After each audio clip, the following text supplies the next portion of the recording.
We got our speaker for today, Mr. Barry Mathis. Barry Mathis, please welcome Barry Mathis to the stage, everybody.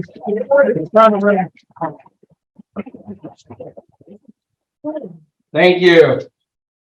Hey, Brent, I think I heard your voice out there. And guess what, Brent? I am going off with a yellow pad. I love it. Thank you. I'm a PowerPoint guy, and so I don't think anyone's ever heard me do a talk off the yellow pad, so that'll be fun. All right, so hey, isn't that right, Brent? You've never seen me do that, have you? All right, so hey, we're going to jump into, actually, it's the same subject matter. So our subject matter today is how to work with investors in this changing market. And I know I see several faces in the room that do work with investors. And so I may even call on you to give me a little input and let me know how I'm doing. Definitely ask questions that are in the minds that you're getting from your investors right now. So it's funny that we're talking about interest rates, and I'm gonna probably bore you just a little bit, but I want you to really understand. It's one thing to know what are the rates doing, what are the Feds doing, and we hear this talk all the time. But do you really know how to convey that to what effect does that have on the behavior of your investor client? It really does make a difference. So how many people can tell me how many Americans or how many people in America own their own home, whether they're Americans or not? Pretty clear? Yeah, not you, Rodney. You know. Okay, I'll call on you when I need that answer. So how many people do you think own their home, not free and clear? They have a mortgage, they're buying a home, they're not a renter. They own a home.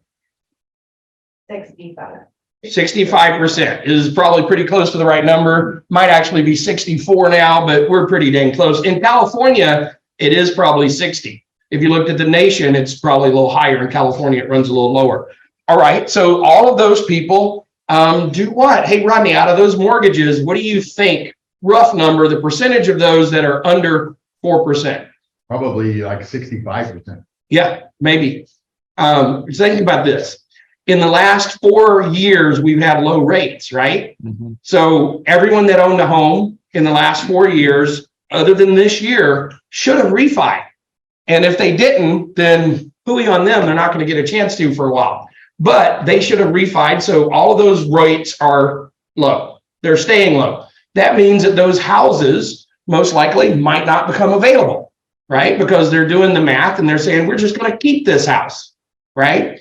Now, when those people keep that house, but they still have a life circumstance that makes a change, what do they then become? They become an investor, because now they've got to keep this house. They still wanted to move. They still got a bigger family that still needed to move, but they got a 2% interest rate over here. So they're not going to let go of that. Now they're going to be a landlord, right? So now we have these new landlords. How does that affect life? Well, for me, I looked at it and said, hey, great time to open property management business. Right? Because I've been here before. We've seen the cycle. Those of you that have been in the business for a long time, you've seen this cycle. So that's a great example of how those interest rates are affecting behavior. We're going to have more first-time homeowners that are becoming landlords during the next 2 years than we've ever seen, right? It's going to happen because they don't want to give up that interest rate, right? So talk to me about that interest rate. We know that interest rates are somewhat affected by what the government does, right? The government right now is affecting the interest rates by changing the money, the floor of the money, basically. You could think about it like that. They're changing the floor of what businesses and banks and other people loan money to each other at. That's what they're changing. The market changes the rest of it.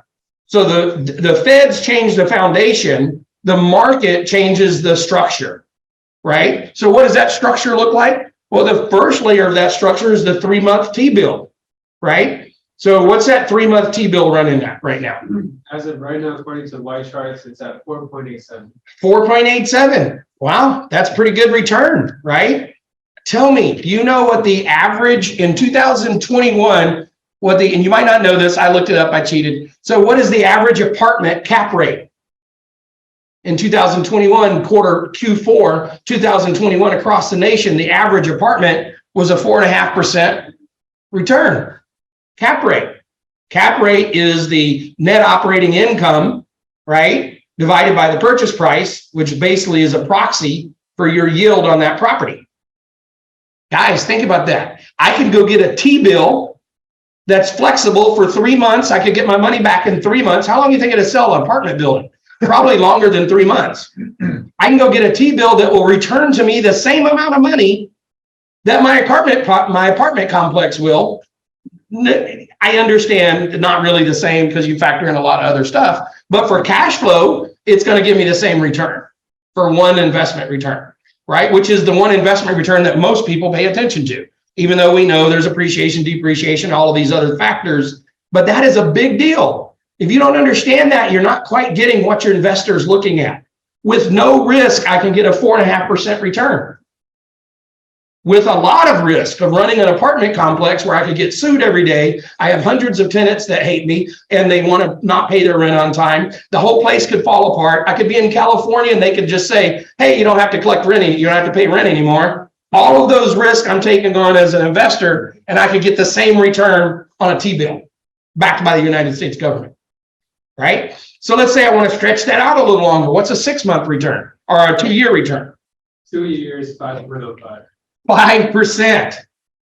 That's a big deal. I can get a 5% return. Again, no risk. I get my 5% return. Tell me about a 10-year.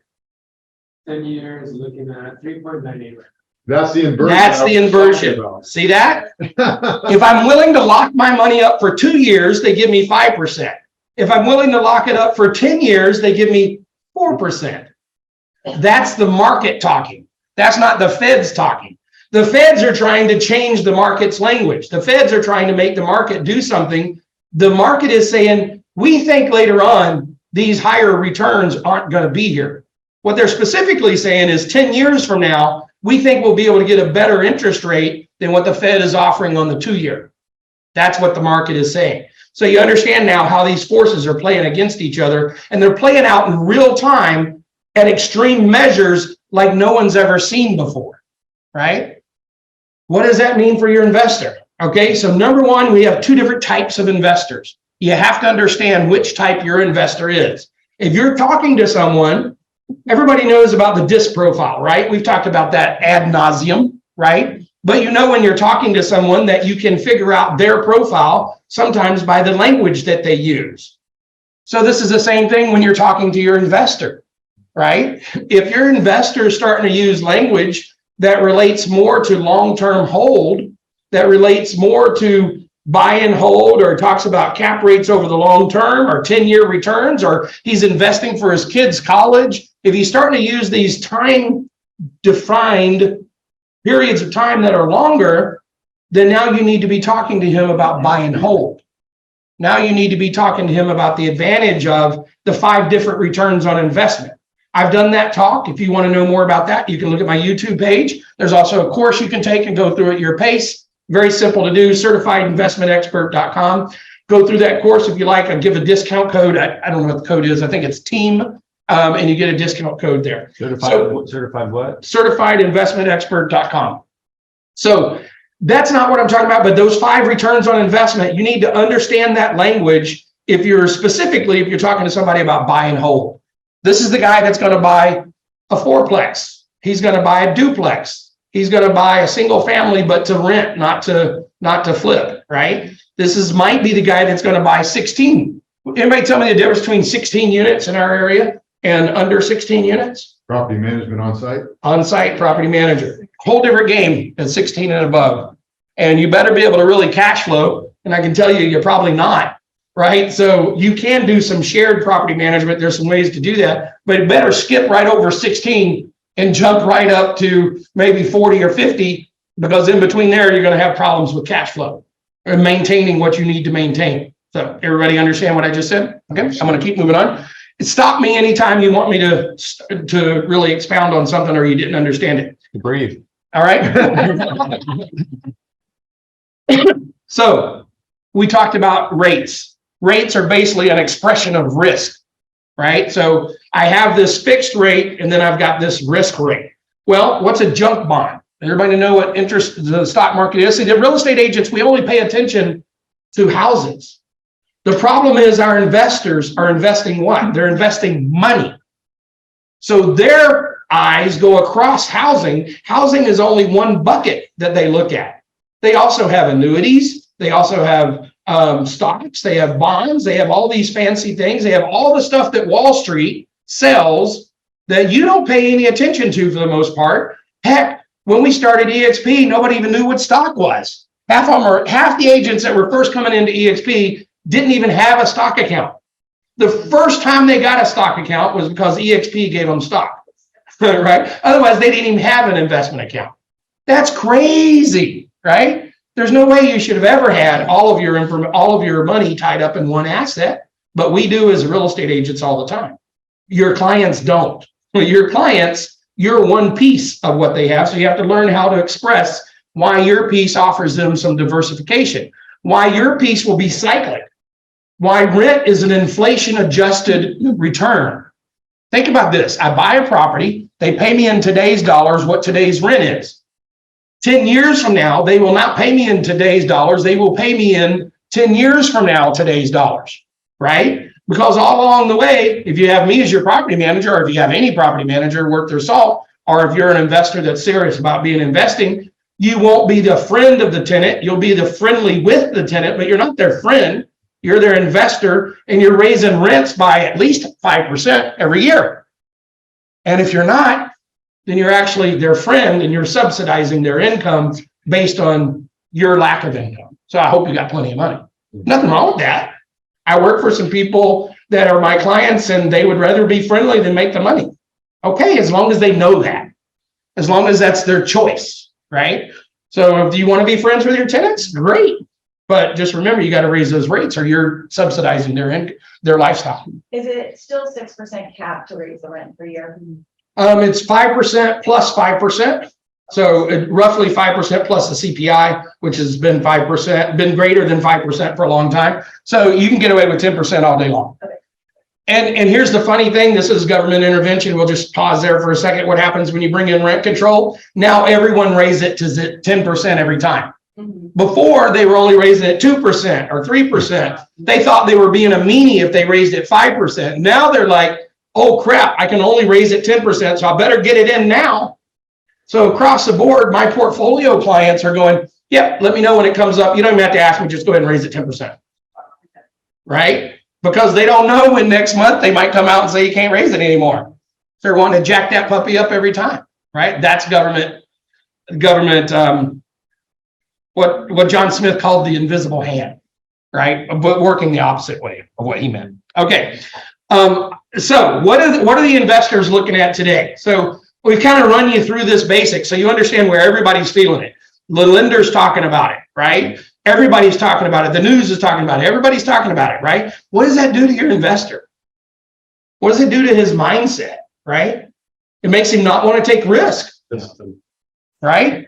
Our job, I would say my greatest skill in the world, a lot of people ask you what your strengths are. I think my greatest strength is getting people off the fence, right? There's one thing about Barry. You either love him or you hate him. There's not a lot in between, right? And so I have Thank you very much. Thank you. But there's not a lot in between, right? I would say that's the same thing about Brent. That personality style is awesome. But we have met some people that it's just too much. It's over the top, right? Which is great. You should have that somewhat that effect. You should care about people, not offend them, but at the same time, they should know you were there, right? That's one of the things we love about Brent is that passion, right? Are you laying some passion in when you talk to your investors? Are you letting them drive the conversation? You might be letting them drive the conversation because frankly, deep down inside, you think they know more about it than you do. Mm-hmm. And guess what? Yeah. They might. So you got to learn. You got to spend some time. You got to read the Wall Street Journal instead of TikTok, right? And so you got to play with what you're learning, right? Because I guarantee you, my clients, I've got one client, he's got a $15 million portfolio. Okay. He knows his numbers, right? When we talk a little bit about nice stuff, but most of the time we're talking about his numbers. We're talking about what's going on, right? I've got another client that could drop and buy whatever he wants today, $2 or $3 million. He could marshal all his assets and pull that money together. He's a private money lender. And what is he thinking about right now, right? These are the kinds of guys you want to know. Why? That client I've done probably 12 deals with, right? Now he's a fix and flip guy. He's not a buy and hold guy. He's fix and flip all day long. He doesn't really get excited at all about buy and hold, right? But he'll give you a 12.5% return on his money all day long, right? That's his minimum, right? He doesn't even think in anything less than that. Most of your investors are in that kind of range. They're probably thinking about a 15% return on their money all day long. That's what they want. And they don't get out of bed for anything else, right? So how are you going to show that to them? Can you use your 5 returns on investment to add up? I can tell you this, a break-even property probably is making 25 to 30% return. If it's break-even, no cash flow. But if you don't learn those other returns, you're never going to find a property that's going to show them 20% return unless you bring these other factors into it, right? Barry, could you just name those 5? And then if they want to learn more, they can go to. Yeah.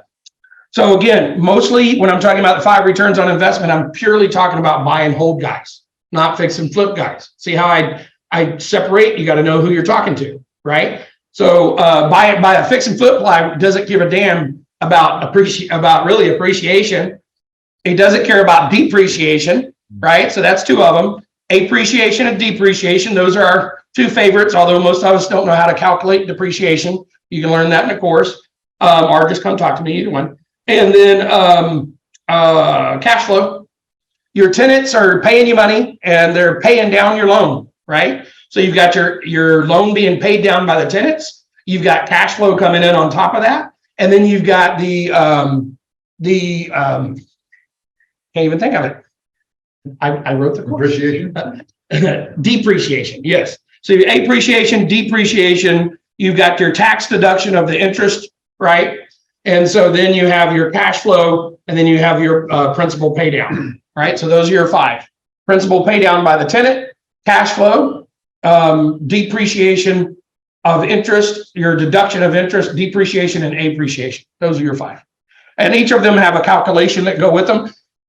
It's one of those things that it's not hard, but it's not simple, right? There's some things that are complex, but they're not hard.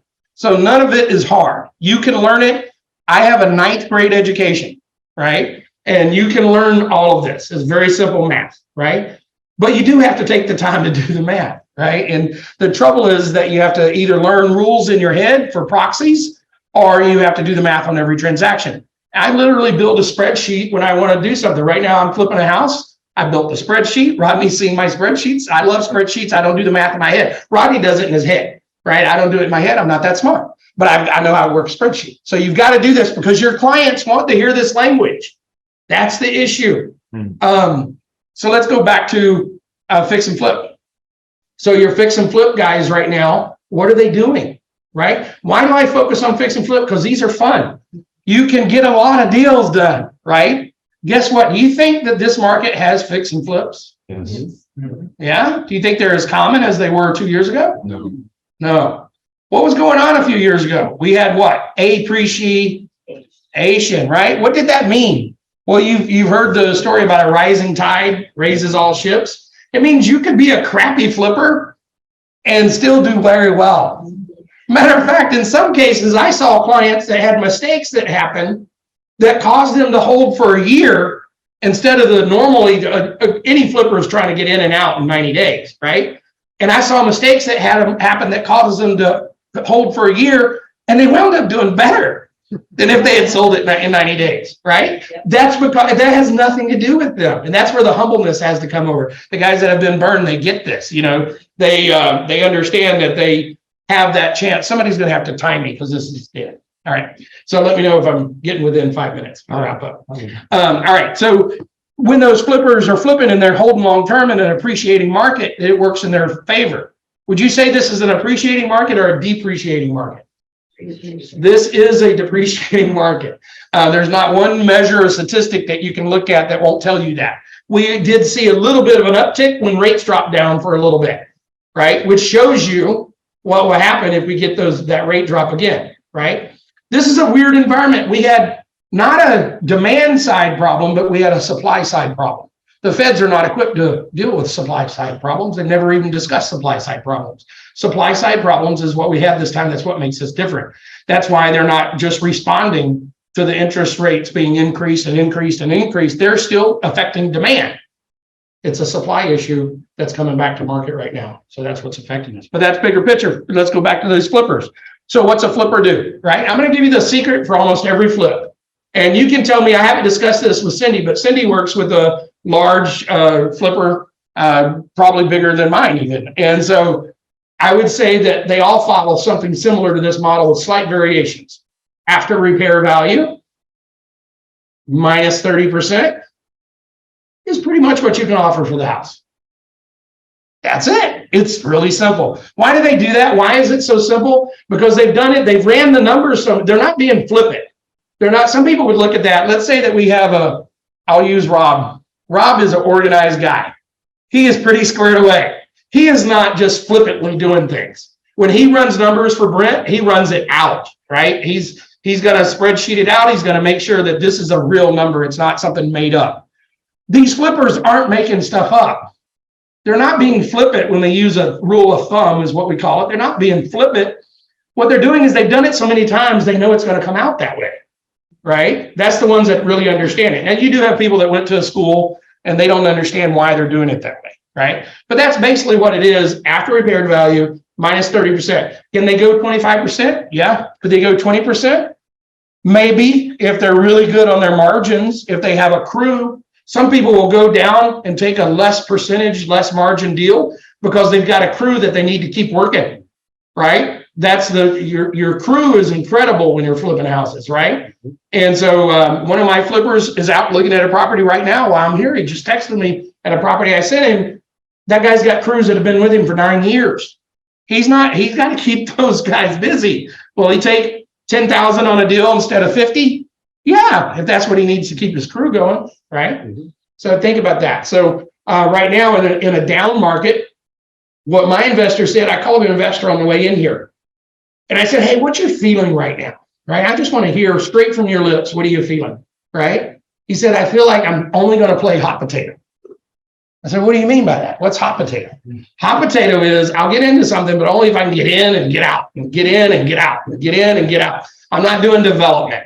I'm not buying something and I'm not doing a flip that's going to take $200,000, right? I'm not buying a place for $6 million, putting 200 into it to sell it for $1 million. I'm not doing that. I'm doing a $45,000 remodel, right? What's $45,000?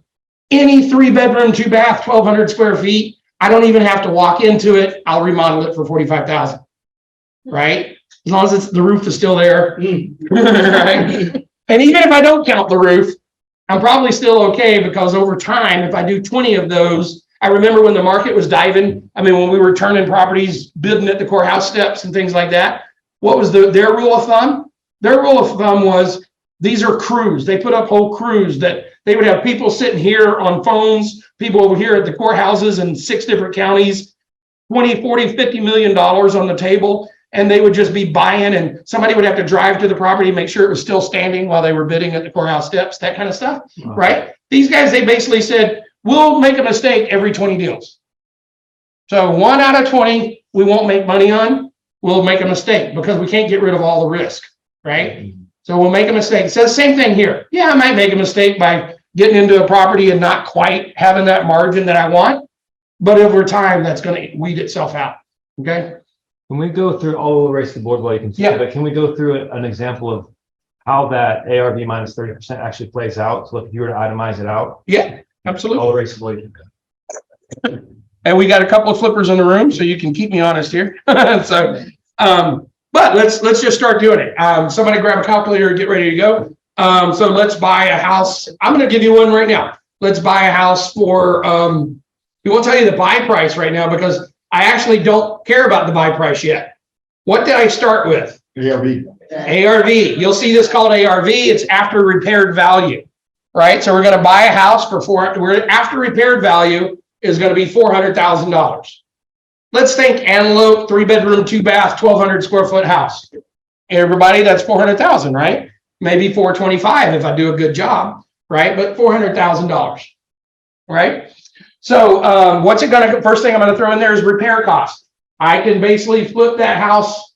I can do new cabinets, new counters, new roof, or maybe just a skin on a roof, 1 layer on a roof. How many layers can you go on a roof? 2.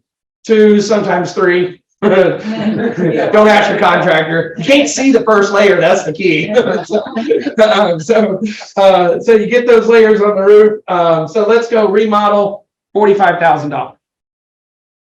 That's probably going to get me new countertops, new counters, new floors, new paint, a roof fix, windows, some windows, not all the windows maybe, and some AC work, not all the AC work. I'd have to take it up to 60. But remember, I'm a contractor. I got guys that work for me. I can do, this is one of the biggest things you don't understand. What you would call out as a homeowner to get done will cost you $85,000. What me and my crew can probably do for $45,000. And those are probably realistic numbers, right? You're going to get quoted, roof is a big one. You'll get quoted $20,000 for that roof that I only pay $5,000 for, right? So anyway, so, all right, so 45. So we've got that $45,000 remodel. It probably cost me, this is where the differences start to play out, right? I've got financing. So let's go the easy one, holding cost. So we got taxes. How much is taxes on 400,000? About 400 a month. Roughly, it's 1.1%, right? So divided, times in that. So let's just say $400 a month. We'll go with that. You got some insurance you want to throw in on there? Probably going to be, let's say $100 a month, just to keep it simple. There's $500. So now we're at $6,000 for the year, right? If you held it for a year, but you're not going to hold it for a year. So now we got to find, that's what we call our holding cost. But we've got one more number to add before we get to the holding cost. You can get rid of this. Yeah, that's it. Good. One more number to add for the holding cost. What is that? Utilities, we don't pay till the end. Yeah, we don't really count those. Yeah, you're right. You have to pay those. Interest payments if you bought. Okay, throw $75 on there for utilities, but okay, Interest on the loan if you. there you go. This is where you have to know your investor, right? You have to have these conversations. I get agents call me all the time. Hey, this guy wants to be an investor, blah, blah, blah, blah, blah. I can't go anywhere in this conversation unless I know where your money's coming from. What flavor of money do you have? Do you have mama money that's sitting in your bank account that's there? You've got cash there, and your only cost at that point is the lost opportunity cost, right? Because it's sitting in a bank, you're not making any interest on it. But I could come over here and put it in a T-bill and get 5%, right? So I got to factor something in there, right? So most people don't look at it that tight, but that's how you should look at it if you're the investor. But your clients probably aren't looking at it that tight. Go ahead. Isn't that tax number supposed to be 600, not 60? You mean the. I got 400, 175. 400 a month is probably your tax number. Okay. Yeah, 4,000. It's roughly 4,000 divided by 12. 400, 100. Yeah, so we're just making up some numbers here, but you get how you get it. You get the overall It's tax. like 60, but Right. it's 100. Yeah. Yeah. It's just the black line didn't go through. Yeah, that's true. Okay, so now let's take look at this financing cost. So there's another, go ahead. Oh, sorry, I was gonna change the subject. Okay, another kind of money on this financing cost. So we've got that kind of money. Then we've got a regular loan, right? Maybe your house is not so decrepit that you could get regular financing. So then you'd have a 7% interest rate on probably make you put down 20%. So now you've got 7% on, let's just do simple interest, 7% on $340,000, $20,000. Probably like 600 a month just on interest. Probably. Roughly, right. But that's the low end because you're probably not using a lender for this, because if the house is bad enough to get you to come in there, you probably can't get traditional financing. But that's our floor, right? So what am I going to pay? Remember earlier I talked about, this is crazy. Remember earlier I talked about the interest rate and your return? So if I'm a regular lender and I'm charging 7%, what do you think a private money or hard money lender is going to charge? 12 to 15. Minimum. Into the double digits. Yeah, double digits, right? If they're smart, they've moved to 12 now, no doubt, right? Because why would they, right? You know what? For 6.5% return, I could go out here and get a bond on this hospital because they want to put in a new helipad.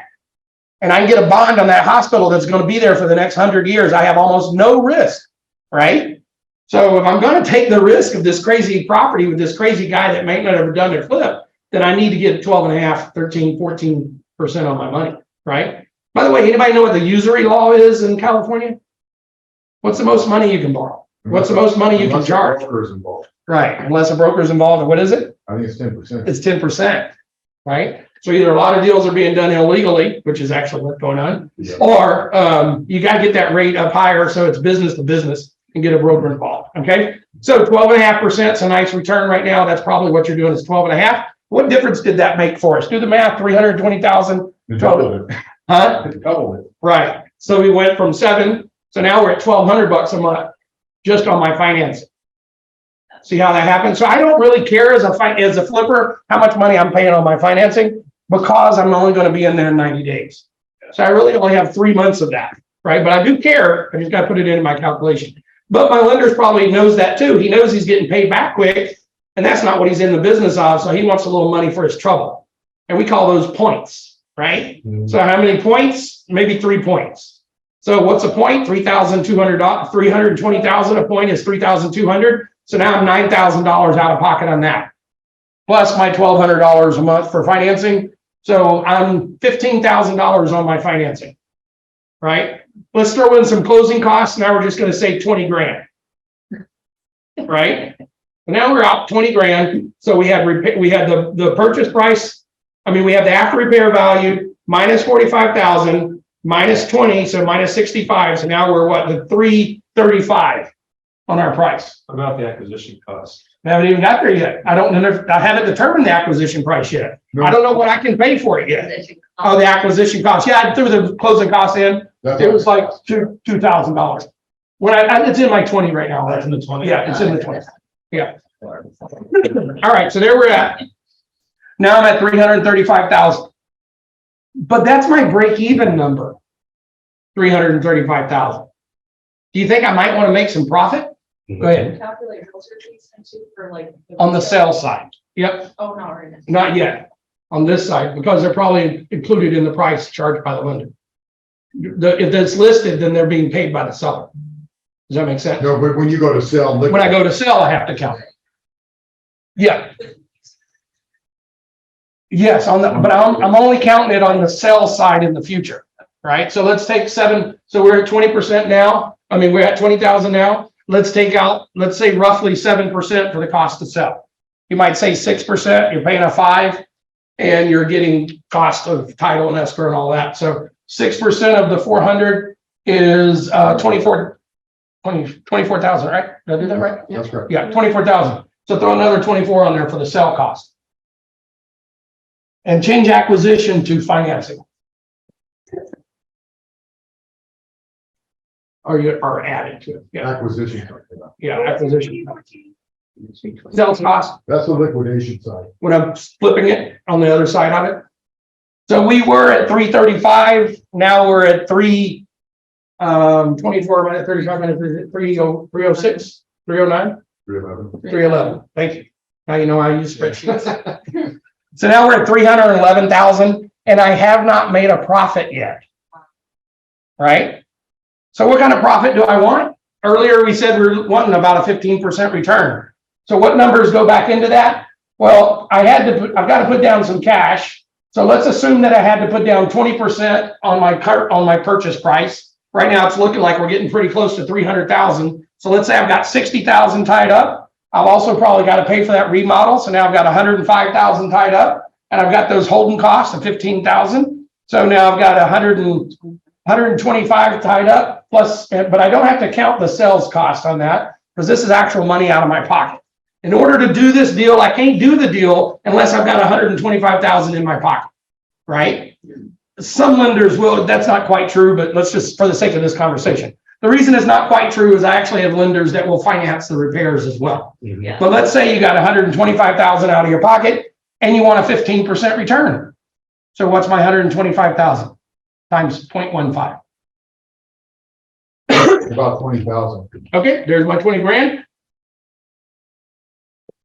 So the bare minimum that I could offer for this property, the bare maximum that I can offer for this property is $295,000. Everybody see how we went from a $400,000 sales price to a $295,000? This is how every investor, with slight modifications, every investor that flips houses that I've ever talked to has this kind of math in their head. What's And just for giggles, what's 30 or 70% of 400K? 280. 280,000. So this rule, right? ARV minus 30, comes within spitting distance of 295. See how close it is? What would make that vary? Maybe if I had Wall Street money behind me, right? If I had billions of dollars, right?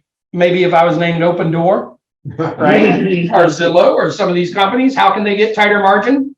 Because they have the crews, they have the money to not idle the crew, and they do the same thing. They buy their stuff on a bigger scale. Maybe instead of doing my repair cost at 45, I could get it down to 35 if I use the same kind of granite in 1,000 houses.